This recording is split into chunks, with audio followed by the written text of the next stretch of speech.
I'm Joshi. I'm the founder of dmcfinder.com.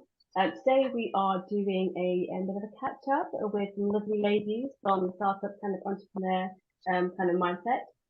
We are part of the 12 Ronnies network, and we are promoting aspiring female entrepreneurs starting their new businesses and startups and with a bit of assistance and resource and knowledge to kind of grow their business going forward. I have three lovely ladies with me today, Madalena, Rebecca, and Nargis, who are kind of offering different kind of tangents of business that we can help them kind of grow and scale the business in the long term. I will do a bit of an update on me before we start. But before I start, I'm going to plug the Founders Festival. So it's part of Charles Donny's on the 4th of May. It's called The Fear of Failure. So yeah, today we've had a few issues with our technology, so it's gone a bit flat on the Facebook. I'm so sorry, but we will kind of give an update on what we were going to do anyway. The Founders Festival is very much a festival geared up towards entrepreneurs who have a new idea and are starting the new businesses. I want to connect with the right people to kind of grow and scale their business. And the 4th of May, it's held in person in the UK and the US. And virtual as well as in person. So if you're interested in attending, give us a shout and we'll get you connected and registered for the event.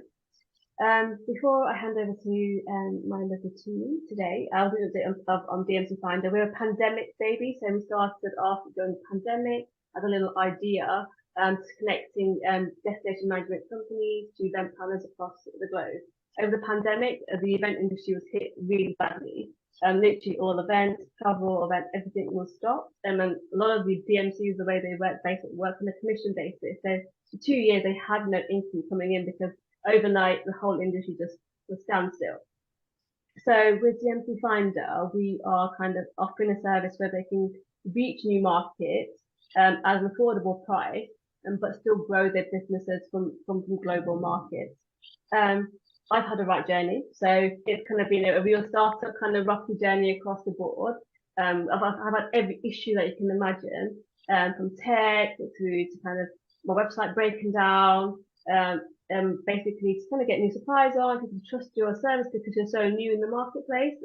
Clients traditionally like to work with people to people, so having a tech system for especially this industry was quite a new thing, and we're quite stuck in the marketplace. But it's been a great journey in the sense that I've learned a lot as a person of what needs to be done. The journey is supposed to be rough. You are supposed to learn on it. That's the only way you learn and you grow. And that's the only way you kind of meet the right people that will help you grow and scale as well. Because an idea starts off as a little kind of a seed, and to get to kind of a global business, you have to go through the motions of it.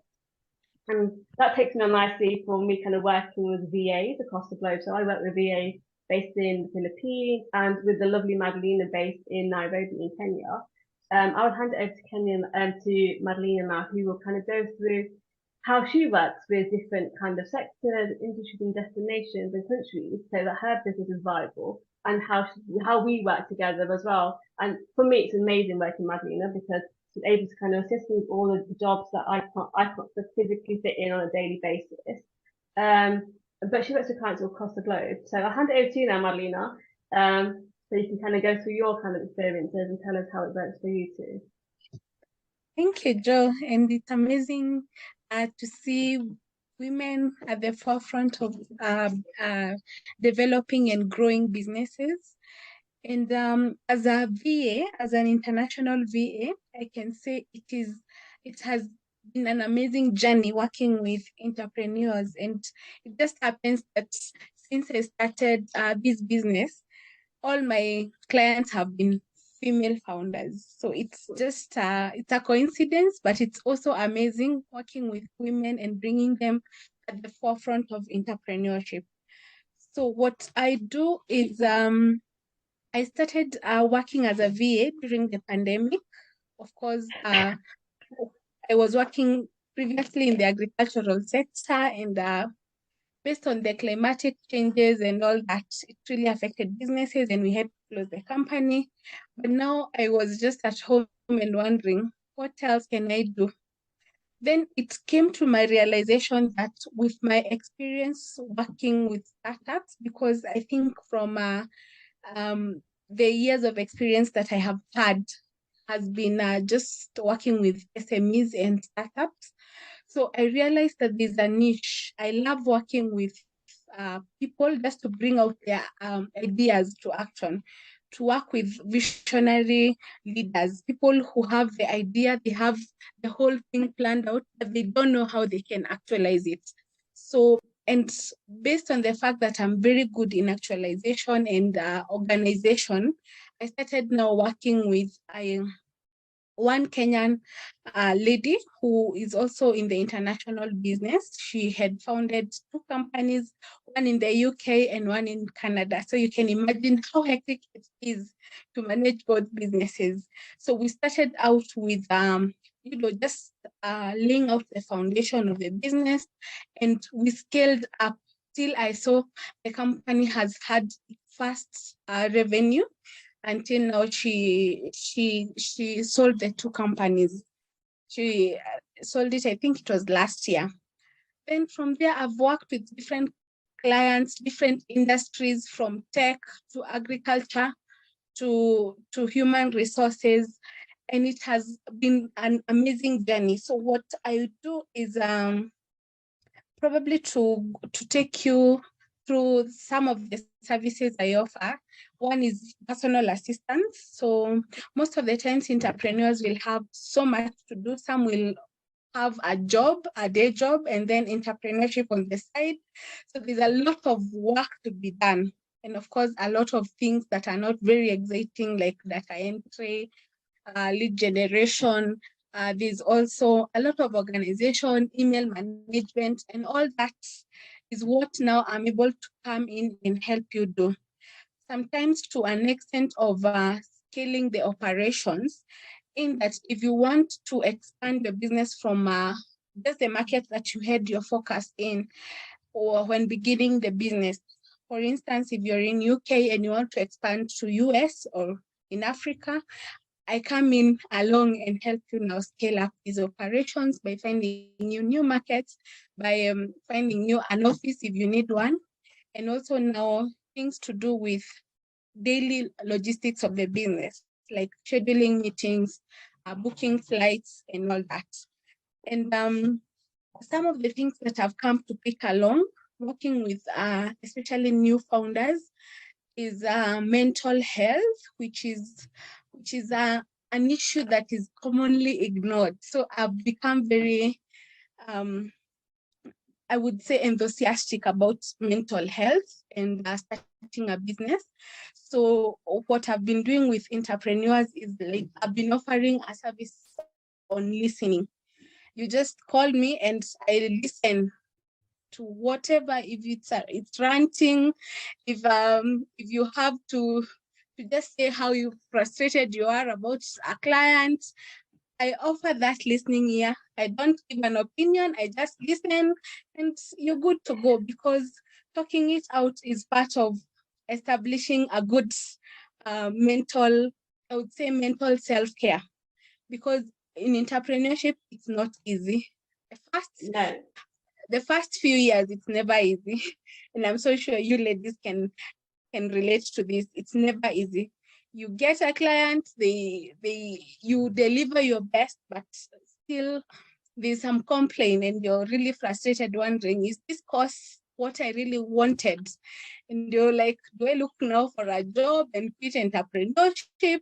And it's never easy. So sometimes self-care is important. And I have worked with different clients, not even just listening, even establishing a self-care on Marina, meditation, on journaling, and that. Yes. I was going to ask you, so how does that work then with the entrepreneurs calling you for the listening part of their service? I think that's a brilliant, that's a genius idea. And I can vouch for the ladies as well. It's how someone just to sound off on a daily or a weekly basis is amazing, because sometimes I sit in my office by myself and it could be a whole week before I see another human being kind of part of my industry. So having a service like that would be a really kind of amazing kind of a let off steam kind of couple of an hour, like once a week, just to say I went through this. Because you just want to kind of let it out, don't you? You don't really want to Like a get any therapy. feedback. Yeah, exactly. No outback or no kind of their opinions. It's just I want to say what I want to what I'm thinking and let it out there and move on. So do you have Yeah. a lot of clients that come to you to do that? Yes, I do. Even physically here in Kenya, they will just tell Okay. you, I want us to meet in a hotel where no one knows me. I also don't know them, and they will give me a pseudonym, and I don't know them, and I can't have access to maybe their social media. So we just meet for even 2 or 3 hours. They talk. Sometimes they will ask for an opinion, sometimes they won't. So it's okay. Me, I'm just there for the offering my ear, and yeah. That's amazing. Yeah. So basically working with and especially now female entrepreneurs who I have a lot of experience with. I have also learned how to manage, I would say, a schedule, because scheduling is also important. Having a routine is very important in building a business. So personally, my routine is just waking up, having some time to, I normally call it a devotion for 30 minutes. So for me, I'm a religious person, so I will maybe pray and read the Bible and then meditate a bit and write and journal. So I normally like to journal. I have a very big book where I have journaled every day what I'm grateful for, what I'm planning for the day, and what I'm hopefully looking to fulfill at the end of the day. Then after journaling, that is about 4 to 4:30 a.m. Then I go exercise up to 6 a.m. I'm ready for the day. Then traffic is crazy. If you live in a metropolitan area, traffic is normally very crazy here. So I'll take 1.5 hours from my home to the office. Then a whole day of working. My day job is normally I work with training managers, and I help them do the trainings, organize, and also business development. I also do help out with recruitment and all that. So I also have a very wide experience when it comes to human resources. Then I work from around 8 or maybe 7 if I'm lucky to get to the office early. So by 8, I'm started off for the day up to around 5 or 6. I leave the office. I'm at home by 7, have my dinner, and just go through the news, what has been going through the day, whether it's for myself or for my clients. Then at 8, I'm settled up for my clients' jobs, which I work to around 12 midnight. Sometimes it goes crazy up to 2 a.m. And that is my routine. But now when it comes now to building a routine for my clients, it's totally different. It is dependent on the work that my clients have. For instance, I would give an example with Jo. We are working with her, and when it comes to emails and you're managing emails, sometimes you don't have a particular time that you can schedule. You just have to have the email on hand. If the emails, I just respond. I respond throughout the day.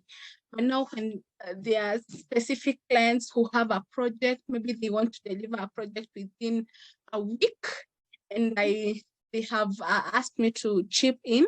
So I'm able now to dedicate whether it's 3 to 5 hours per day for the whole week, just concentrating on what they have. So basically that is me working as a virtual assistant. I have worked with people from across the world, in Africa, in UK, in US, in Canada, in Germany, and recently I have worked with Indian and Chinese, just people looking to enter the African markets. So I don't know whether there's a question, Jo. I have a question. How do you survive on 4 hours sleep every night? It's a great question. One is coffee. Crazy. Great One. mindset. Yeah, one is coffee. 2 is the positive mindset of having a vision of where I want to be. in where I come from, I grew up in a rural area where even getting education is a privilege. So I would love to work with these girls who are really struggling to get employment, and even young mothers who are staying at home, they're really struggling to feed their children. So I would love to create a platform where I'm not the only person providing services to my clients. I have a group of people providing services. And to get here and to serve these girls, the only thing that I can do is it's just to keep on and know that the sacrifice I'm making now, it's for the future of not only me but for my community. No, that's amazing, Madeline. Yeah. Great mindset, great focus, and a great goal that you've got in the kind of the long term. So no, thank you for that. I much appreciate it, and I appreciate everything that you guys you do for me and helping me out on a daily basis. Won't be able to do it without you. But thank you. But I'm now going to pass it over to the lovely Rebecca, if that's okay, Nergis. She's going to go through personal branding and how it can help your organization and your startup and kind of get out in the marketplace. Over to you, Rebecca. Yes, thank you. And for people listening at home, well, we're all home. This is like my radio brain. It's like people listening at home, not driving. Yes, my name is Rebecca. I am a communication strategist who passionately talks about future of work, economic empowerment, diversity, and inclusion, especially in the tech industry. I am proud to be the first Indonesian immigrant in the UK, invited as a thought leader in Southampton City Council, Barclays Eagle Labs, and various tech startup scenes in England and Europe. So it is an absolute honor to be invited to speak in this event, and I look forward to connecting with all of you. I am on LinkedIn. It's Rebecca Leppard. So I talk about how women and minorities can benefit from building their personal brand. Founders with strong personal brands have better chances in getting funding. And as a general rule, we only want to do business with people we know, like, and trust anyway. And that trust, combined with quality of delivery, will give you the upper hand, meaning that you can choose who you want to work as a client, as a partner or employer. You can open a new market. You can increase your rate so that you can reduce your work hours and actually enjoy life. So that is basically what I'm selling at the end. Just by tweaking your personal brand, investing in it, you can actually regain the hours of your life, because then therefore you don't have to do too much push of marketing, because then the customer will come to you. Now, I know that LinkedIn has been the go-to personal brand platform for professionals, but really it doesn't have to. You can select. So with my client, I go through first what they want to be known as, because again, sometimes on LinkedIn, you're known as this person working for this company, and then you have a side hustle. You're probably a musician, you're a budding comedian, or you're selling your knitting, whatever. And then you're building that personal side of you on Instagram, TikTok, and the rest. But today, I will share LinkedIn best practice that is valid in first quarter of 2023. I have to give that as a disclaimer, because there will be changes come second quarter. And as I will never call myself a social media expert, because again, as soon as the algorithm changes, your expertise will go invalid, basically, will expire. So this screen that I'm going to share is just so that, I'll have to ask Joe to appoint me as a co-host so I can share the screen. I'm just sharing the screen so that everyone in the audience can take a screenshot. I know I love taking screenshots because I can never remember anything. So I'm going to skip why LinkedIn is the best platform to achieve personal branding, because as I just said, yes, it is the go-to platform. But if you do lead a dual life, or, you know, like Madalena, if you are employed and yet you have a side hustle, you don't want to confuse your followers. So as a good practice, definitely optimize your profile. LinkedIn every month have a new button somewhere. You have new banners, you have new features to showcase your profile or your type of services. I think as of today, you can only advertise like up to 5 services, but maybe in a couple of months, it will be even more. So you can literally copy and paste the services from your website to LinkedIn, and in the end you probably won't need any website anymore. And then show with sharing your thought leadership,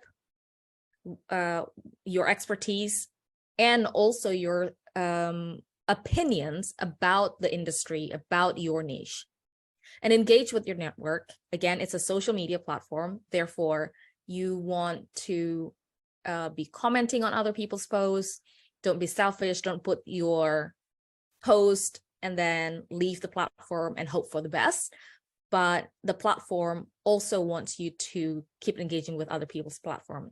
Otherwise, it won't be social. It will be just a poster on a wall, right? And there are groups. I have to say that the groups are not as effective as Facebook groups so far, but it's worth looking at your industry niche, because at the very least you can get that industry insight that then you can use to serve your client or your employer.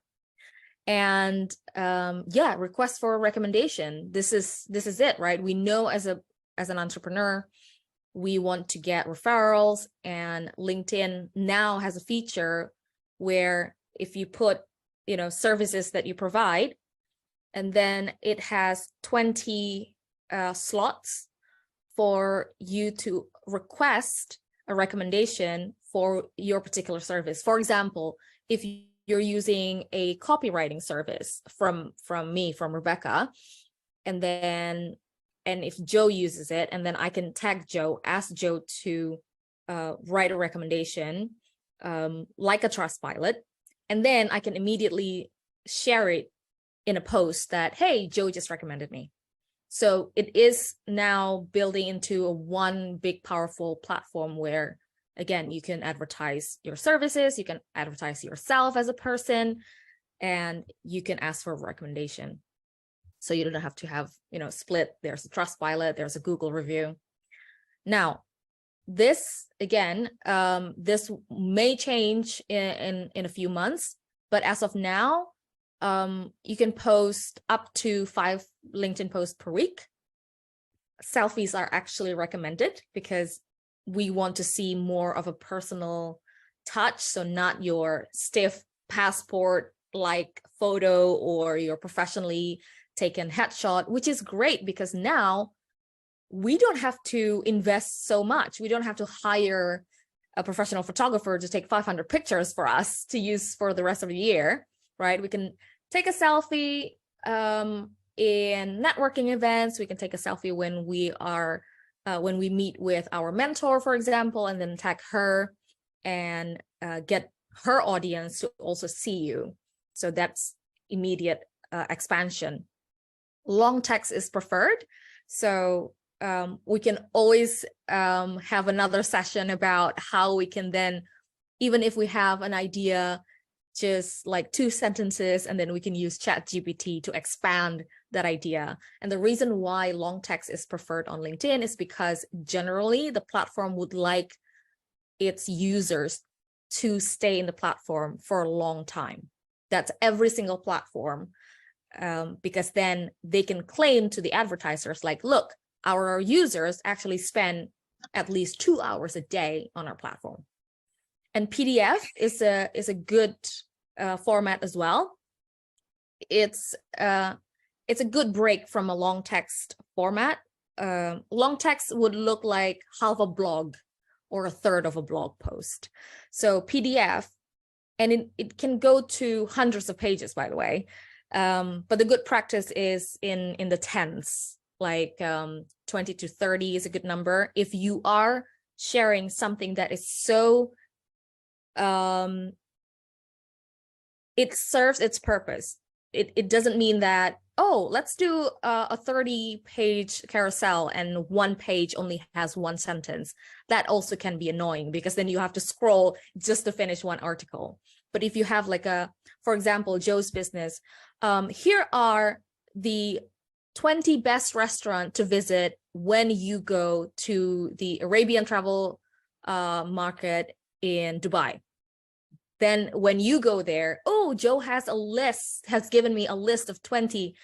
And then people can download that list, by the way. So you can put your branding on it, your logo, your face. So as people are scrolling, guess who's top of mind? It's Joe's face, right? And here are the 4 things that are not highly recommended. It's not like you are not allowed, but it's not a good practice. Okay. And the next bit is, of course, people ask me, so what do I need to write? And it's so funny because each of us have so much insight and have so many opinions when we are being prompted.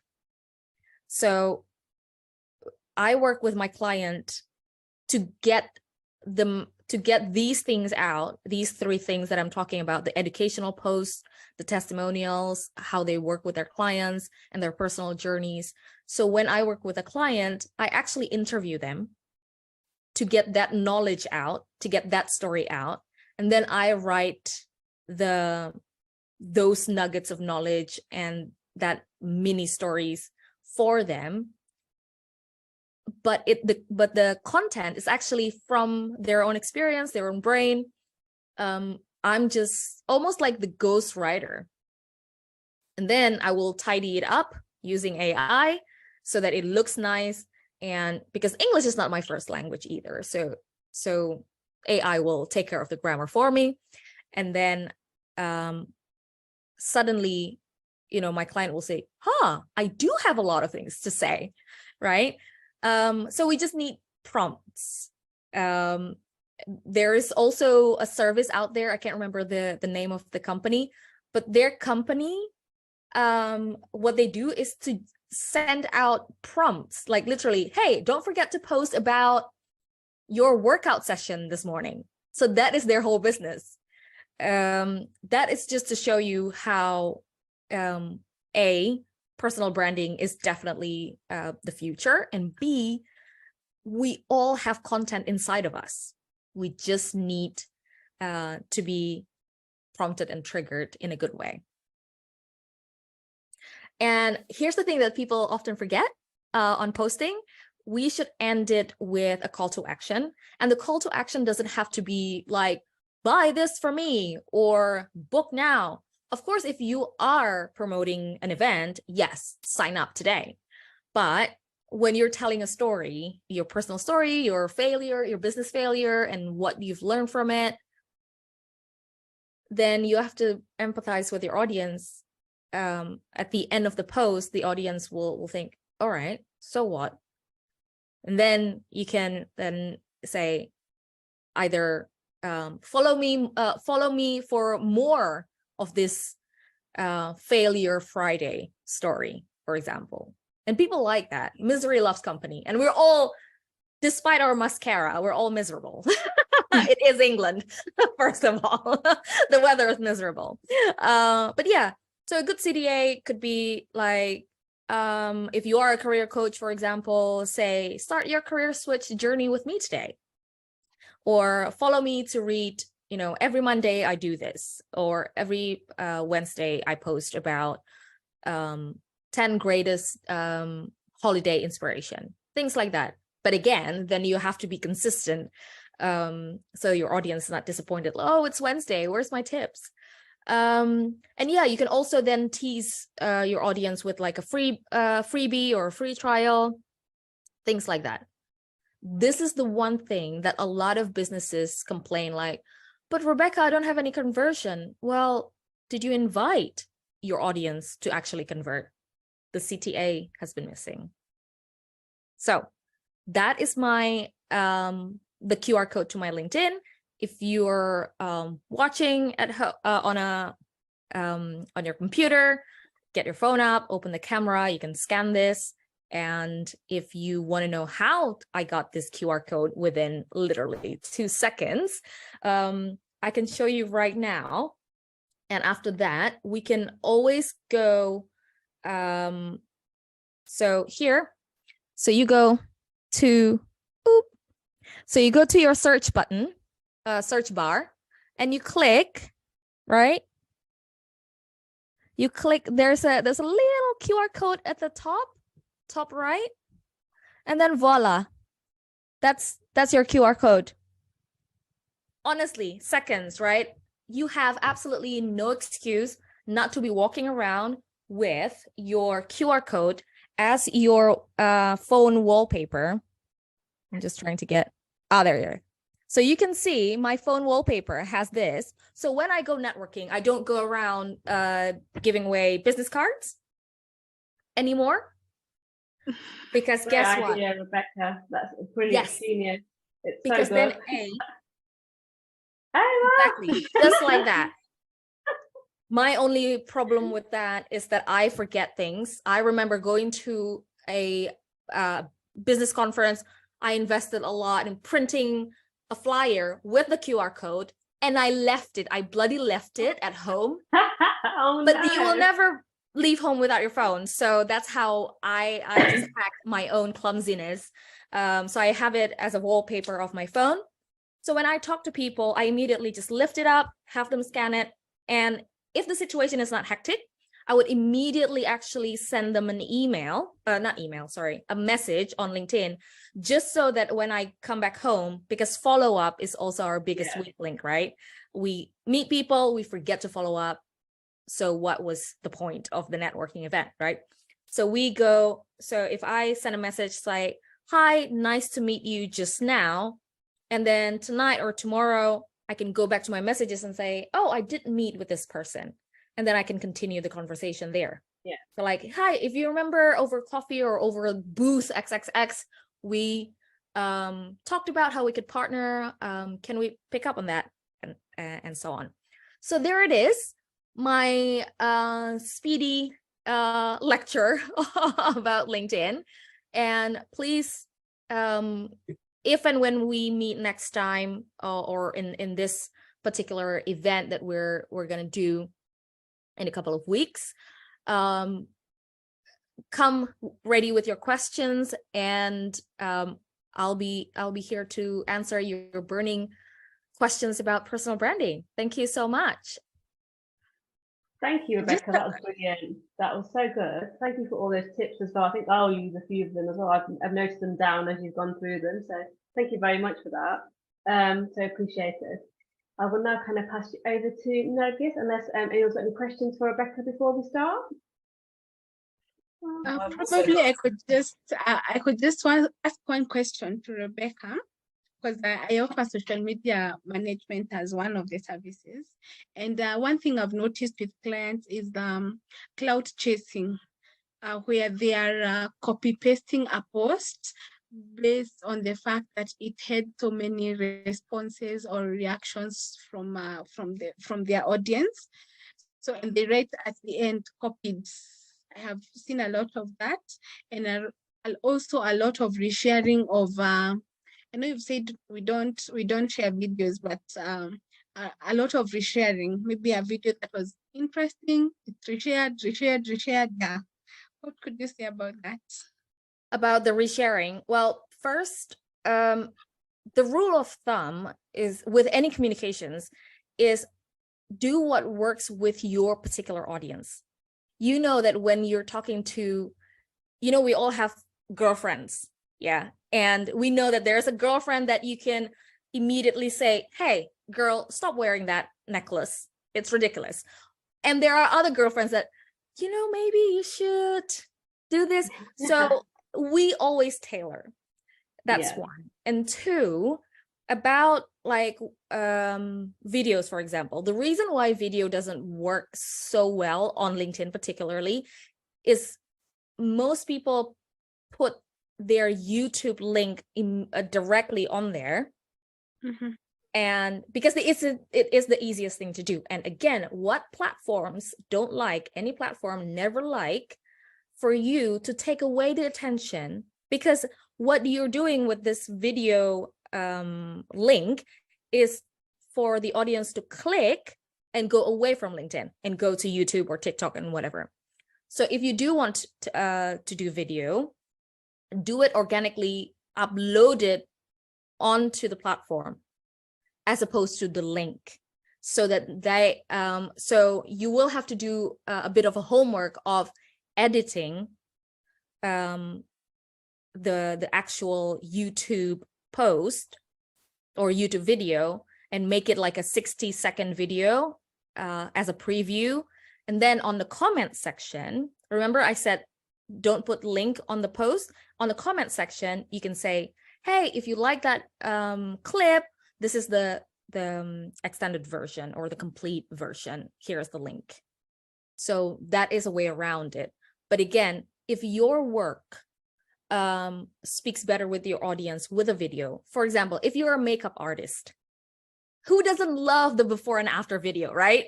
I love it. It's like so satisfying looking at the transformation. So yeah, of course I would push for this makeup artist to put tons and tons of videos, because guess what? Professional people on LinkedIn, they also need makeup, right? It doesn't mean that beauty influencer can only do TikTok. But again, I wouldn't tell to the makeup artist to say, oh, do a blog post. Step 1, put your eyeliner. It's not interesting. So yeah, you have to then tailor your messages. But in terms of the algorithm, it doesn't like you redirecting any of the users away from it. Thank you. Thank you. Thank you, Rebecca. Thank you, Rebecca. Over to you, Nergis. Thank you very much. And thank you, ladies. I've definitely learned something. And also, yeah, shout out to the QR code. You're absolutely right, Rebecca. We designed these business cards. One business card is all you need. And what's also fascinating before I get started is we've been to innovative, like startup-led events as a team where we've produced this business card, and people have gone, oh my gosh, that's some innovative, in a space where there's like tech innovation. And like you should be doing PR already. People are still dishing out old-fashioned cards. So yes, QR is the way forward. Hello, everyone. My name is Nergis. I go by a lot of different variations of my name, but it is Nergis. And I'm honoured to be invited to this session, quite frankly. I'm honoured to be in this lovely company. And Joe invited me to be a part of this launch event for this fabulous female founder community. And as you'll see, I'm going to kind of take you through a little bit of an insight into who I am, what I do, what my team is involved in. As you'll see, there's one common thread that runs through every single thing I do every single day, which is support for small businesses and startups. So it's founders that I'm speaking to each and every day, which is why I was delighted to be a part of this community, because the whole ethos behind this community is help, resources. Where do you go to find the help that you need, the trusted help you need, particularly for females? I think we'd be wrong to say that it's, we get the same sort of level playing field as men. The stats don't lie. Things are a bit more challenging. We do have different things that we face as women. So the more we can do to support women, women supporting women, I'm happy to be part of this group. So I'm going to hopefully share this slide. I hope you can see that. Yes. Good. Let's make that a bit bigger. As you can see, I wear a lot of different hats. The main sort of thing that runs through, as I said, is the support for business owners and founders. So as Rebecca pointed out, I am on LinkedIn, and I love LinkedIn a lot. I think it's a fantastic resource when used the right way. I'm also on Twitter as well. as various other social channels as well. But those are the main two places to find me, so do get in touch. So starting with Blazon. We started Blazon just over 3 years ago. And it was myself and my co-founder. We'd launched several businesses together. And we actually came to the crossroads of looking for really good marketing help for us. We were building a business. We were sort of trying to grow an app business, and our heads needed to be in a different space. We didn't have time to be posting on social media. We didn't have time to be keeping our shop window alive with content. So we looked for an agency and someone that we could basically wipe our hands off and park it off to someone else. And we really struggled, guys, because everyone out there were really expensive and didn't really meet our price points as a bootstrapping startup. And they didn't really lack that empathy and that drive of working with startups.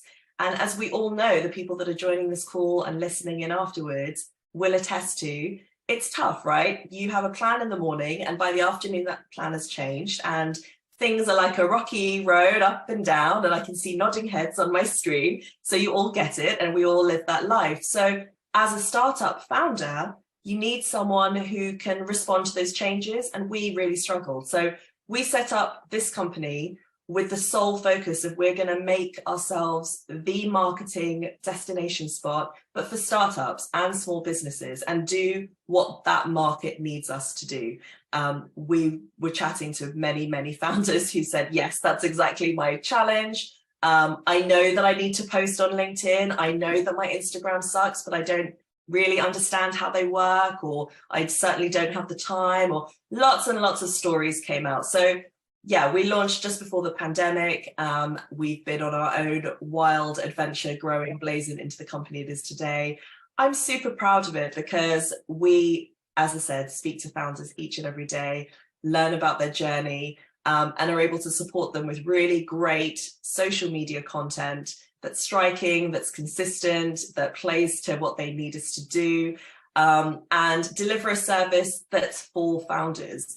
Because I think that empathy, that flexibility, that price point, that's kind of lost in a sea of really expensive marketing agencies. So yeah, we are sector agnostic, which means that we work with clients across the globe in different sectors, looking at disruptive founders, innovative founders, trying to really give them more exposure.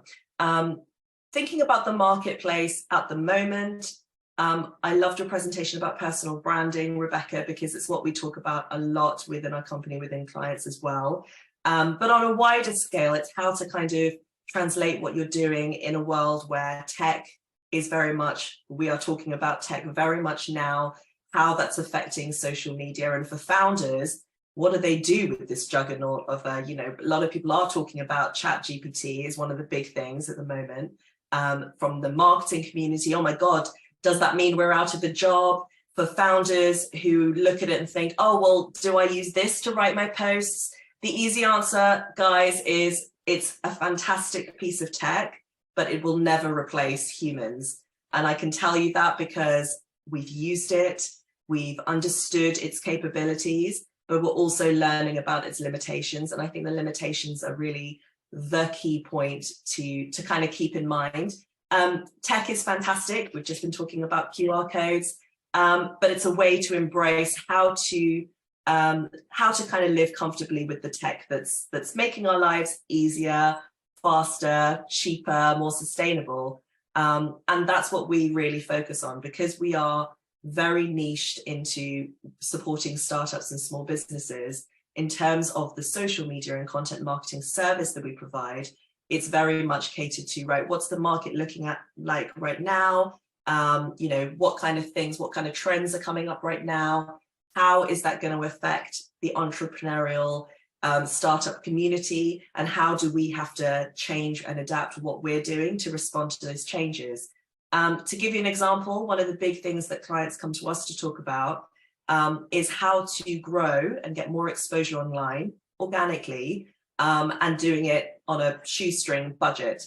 And that's one of the things we're really proud of, being able to do more with organic marketing. We don't actually get involved anymore with paid advertising and things of that nature.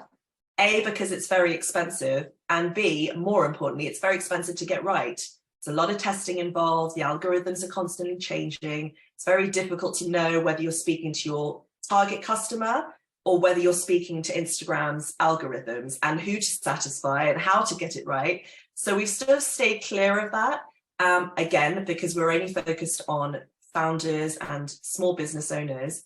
And for us, it's really seeing, okay, organic marketing, the posting, the email newsletters, the blogs, those things can be done quite very well organically. How can we take it further? How can we do more for our clients? Again, on a shoestring budget, being able to do it just organically. And we do a lot of engagement work to achieve that, to actually drive a little bit more results for our clients, which is massive. So trying to get involved in discussions that are happening online, trying to make ourselves like personal representation for our clients, talk about what they're doing to our network, and try and really deliver this kind of community approach. It works because not a lot of people have time to do that. If you're posting, that's kind of where you have time to click post and then get on with your day job. So we're able to use our resources to take it further. But B, because it's such a noisy, crowded market, posting just that outbound stuff, sadly, isn't enough. You have to be able to kind of do more, either through sort of a different angle, whether it is personal branding or whether it's doing something a little bit different. And the engagement certainly does sort of drive it a little bit more. So for us as a company, we're constantly looking at what can we do better? How can we improve ourselves? Where do we need to kind of pivot, make small pivots, with the end goal being that support for our startup community, because that's the most important thing.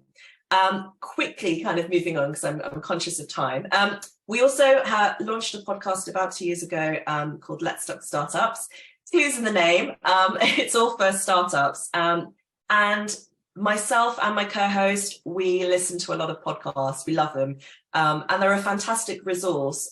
Sadly, we struggled to find podcasts that were featuring founders who were right in the crux of what they're doing right now. A lot of the podcasts, Stephen Bartlett, were very much kind of like, rags to riches tales. They were very much kind of, let's bring on our multi-millionaire entrepreneur who's going to talk about how he or she made their millions type of thing, right? That's interesting. I do enjoy listening to them, but as someone who's going through those things day to day, we thought there's a bit of a gap in learning from people who are, I always say, kind of crying into their pillow at night because of the day-to-day stresses of running a startup, right? And that's what the show is all about. So we've had a wide variety of founders with amazing stories about what they're going through right now.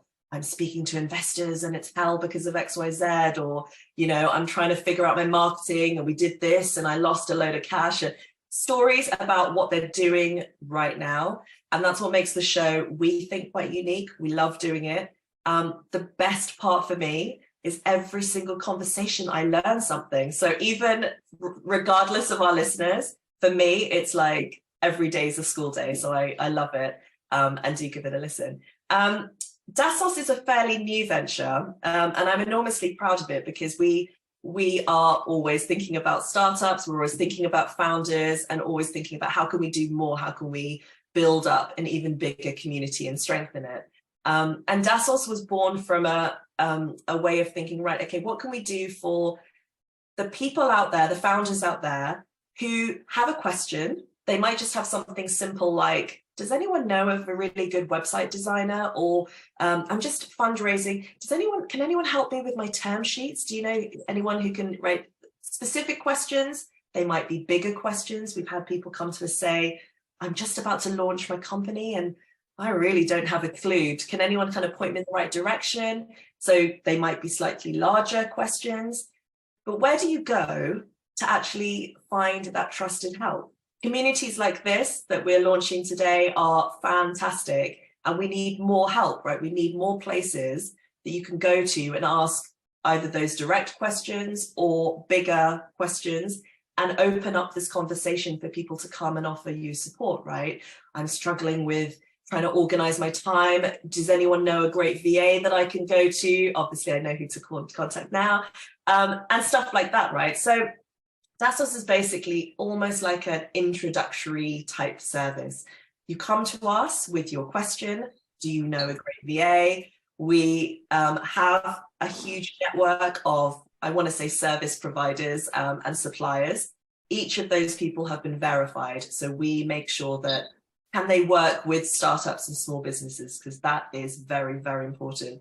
We don't really care about your experience with the corporates. Can you tailor what you're doing to the small guys? And that should be reflective in their price points, in their approach to work, and everything that they do. And once we have people that we feel are a good match for what you're looking for, we make those introductions for no charge, no fees, because it doesn't make sense. This is about helping, this is about supporting. The company's monetized by offering a small commission on the supplier end. Obviously, it's a business. And it's just a way of offering support, right? It's just a way of being able to go to somewhere that you can trust. And you know that if I give you a name, if I make you an introduction, it's warmer, it's more tailored to what you're looking for. There's more trust, right? There's a bit more credibility of kind of, you know what, I think that's actually going to help you. So to wrap up, because I know we're short of time, I would love you to come to me with any specific questions. I know Joe's organising sort of a follow-up session, and we'll be doing more of these kinds of sessions in the community on specific topics that I'm happy to talk about within my remit, things to do with marketing, specific sort of questions or topics you'd like me to discuss. And if there's any questions, if there's any help that you require, please come to me. Myself and my co-founder, we've been in the startup game for a very long time. We always talk about this sort of black book that we sort of have of lots of people that we know and we trust. So if I don't know the answer, if I can't point you in the right direction, I'm pretty sure I know someone that can. So thank you, Joe, for inviting me to this group and allowing me to be a part of it. And I would love to meet more of the community as time goes on. Thank you, Nergis. That was brilliant, actually. That was really, really informative. And again, I think I learned a lot again from you kind of going forward. I think we'll have some conversation shortly. But no, that was really good. Thank you. Guys, have you got any questions that you'd like to ask Nergis while she's online? Cynthia, Andrea, Janet? Baby Sean. No, I don't have any questions right now. I just think it's been quite interesting to listen to. Yeah, I was just thinking to myself, really, because I can see a use for everybody, what everyone's talked about. So it'd be nice to go back and listen to things again, and see what I might tap into in the future. So I've just been quietly listening whilst doing a bit of work. Oh, bless you. No, thank you. I mean, but there's lots of things that you've mentioned which are very relevant, like things like marketing yourself. I mean, things have changed so much these days. It's all about the founder, whereas before no one cared who founded the company, you just wanted to buy the product. So you've got to think about crafting image, and then, you know, where do you market yourself to the best effect? You know, and of course cheaply, because it does cost a lot of money to do marketing and advertising if you don't pick well. And then of course, for lots of, like, for instance, if you are doing a tech business, most of the time your focus is on a more international market, because you don't really know for sure where your best market is going to be, probably even until you launch it, no matter how much research you do. So once you launch it, that you realise, okay, I was going for the UK market, but actually I'll do a lot better in America. So yeah. No, absolutely agree with you, Janet. It's all kind of pivoting and updating as you go along that whole kind of startup journey, isn't it? Yeah, and I do think it's important as well to like encourage people, because it is an up and down journey regardless of your approach to it, because the amount of things that I've gotten in the way, I've restarted so many times because life has gotten in the way. You know, my dad had cancer, my dad died, I'm doing probate, so my brother's ill, my kids have, you know, it's just like one thing after another, but you have to keep on focusing on what your end goal is, because you can always rejig later on. And certainly with tech, it's more about waiting for your right moments. This is the right time to definitely work on your tech venture and then launch it in a couple of years' time. So I would, I would encourage anyone to go for it, regardless of what's happening in their lives. Oh, wow, that's really inspiring, actually, Janet. Kind of your mindset's amazing, and that focus is fabulous. Keep going forward. I always say the same, actually. You have to keep going forward. You can't look back, because if you've got a goal, it just takes time. It's not built in a day, is it? And things do happen, like you say, during life. Things come up, and you just have to keep going. And I think your end goal keeps you going. That passion keeps you going. That you want to make sure that it's kind of successful. But thank you for that. Appreciate it. Andrea, do you have any questions?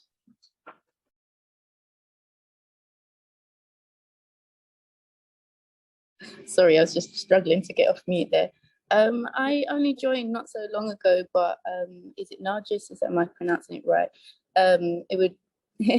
I feel like I would probably like to reach out or get some extra help. I'll give you a brief outline of what I'm on about. Basically, I'm at the moment doing a international project management masters, and in the class I've set up we're starting a startup project with a few other ladies.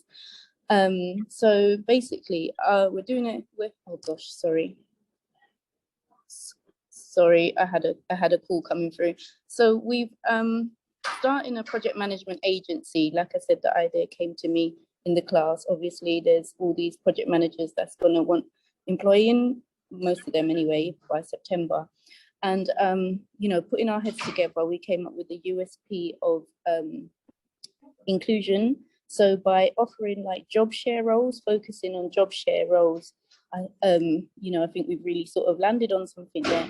We've got some really interested people, we've got the uni supporting us as well, and a non-executive director who's giving us advice. But one of the main things that we are trying to do right now is to provide a case study or do a case study to prove that our system of job sharing and how we've made the model can work. So that's probably what I would, sorry again. So that's probably what I would like some help with. I don't know if that's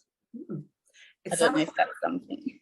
No, yeah, let's have a conversation. Let's connect and have a conversation about kind of a bit more about what you're involved in, where you've got to at this stage, what you need put together. Certainly love to find out more and sort of take you from there. It might well be that in terms of obviously you're still trying to establish that proof of concept and your product market fit, before this is obviously very, very early stage. So it may not be, I'm guessing, at a stage to obviously market a business yet, because it's still sort of very early. But I can either put you in touch with people that can sort of help build that design sort of that would be great. design stage for you, or sort of tangible assets put together or something. Obviously my team can help with that as well. So let's have a chat. Okay. With everything. What's the best way to reach out to you through LinkedIn? I'll put my LinkedIn on the chat right now. I can send you my email address as well. Okay, thank you. Let's have a Okay, thanks a lot. Look forward to it. What I will do also, guys, I will send out an email introducing you guys as well. So you'll have each email addresses as well, and a copy of this video shortly as well for you. Thank you. Thank you. Cynthia, did you have any questions before we round up?